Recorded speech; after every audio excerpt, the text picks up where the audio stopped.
Leero nambudde okuva ku fulesooka mpaka waggulu ddala nga ngenda mbuuza ku bamaama abakazaala abagenda okuzaala be balongoosezza abalina abaana bafunye obuvune gye tuyita emergency oba bali mu ICU. Njagala okwebaza management ekulirwa Dr. Byaruhanga n'eddwaliro lino okubeera nti litukwatiridde nga Kawempe era lifuuse ekyokulabirako mu Uganda yonna nga referral hospital eddirira Mulago Hospital.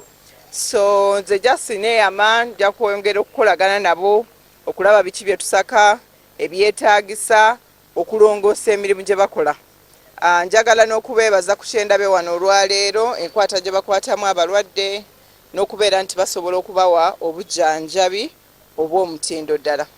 So leero baleeteddeyo mama kits ne buckets abakyala bensanzeewo olwaleero era nga nja kukifuula bwe naafunayo nga ndeeta naye nga eri nkola ya surprise. Nja kujjanga be naasanganga ku woodi abo nga be balidde empanga nga bempa. So njagala okulyebaza era tuliyimirirako nnyo cause wano mu Kawempe amalwaliro agasinga wano galifaringa abalwadde